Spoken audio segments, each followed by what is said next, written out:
एआईयूडीएफ सदर बदरुद्दीन अजमल ने कांग्रेस टीएमसी से नीतीश कुमार के मुमकिन अजीम इत्तेहाद में शामिल होने की अपील की है।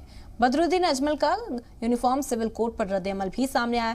उनका कहना है कि भारत में यूनिफॉर्म सिविल कोड नाफिज नहीं हो सकता, सबका अपना कल्चर है। बदरुद्दीन अजमल का दावा है कि बीजेपी ने भी यूनिफॉर्म सिविल कोड से अपना हाथ पीछे खींच लिया है। इसके अलावा बीजेपी को सभी ऑपोजिशन जमातों का कॉमन दुश्मन भी बताया। रिपोर्ट देखिए।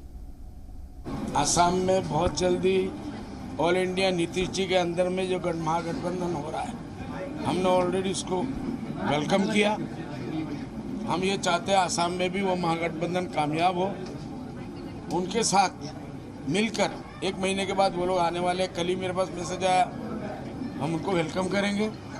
यह all India United democratic front के सदर बदरुद्दीन अजमल, जो एक तरफ कह रहे हैं कि असम में कांग्रेस की कोई हैसियत नहीं, वहीं दूसरी तरफ कह रहे हैं कि बीजेपी के खिलाफ बनने वाले मोर्चे का कांग्रेस हिस्सा बने। दरअसल नीतीश कुमार की क़यादत में बनने जा रहे मुमकिना ऑल इंडिया इत्तेहाद को बदरुद्दीन अजमल ने अपनी हिमायत दे दी है। इतना ही नहीं, इसी बहाने बदरुद्दीन अजमल का यूनिफॉर्म सिविल कोड पर रद्द-ए-अमल सामने आया। बदरुद्दीन अजमल का कहना है कि भारत में यूनिफॉर्म सिविल कोड नाफिज नहीं हो सकता, सबका अपना कल्चर है। बदरुद्दीन का दावा है कि बीजेपी ने भी यूनिफॉर्म सिविल कोड से अपना हाथ खींच लिया है। मेरी बात नहीं सकते, ये बच्ची मेरा कपड़ा नहीं मानेगी, मेरे घर के जो बच्चे हैं वो इसका कपड़ा नहीं मानेगी, इसका जुबान क्यों मानेंगे? कल्चर है सबका अपना अपना, कोई नहीं मानेगा।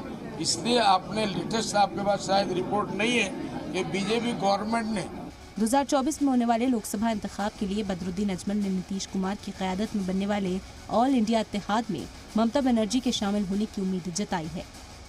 और महागठबंधन में जो दिल्ली से आएगा उसके अंदर उस वक्त तक पूरी उम्मीद है कि उस महागठबंधन में ममता बनर्जी भी आ जाएगी और कांग्रेस भी आ जाएंगे, ऑल इंडिया वाले।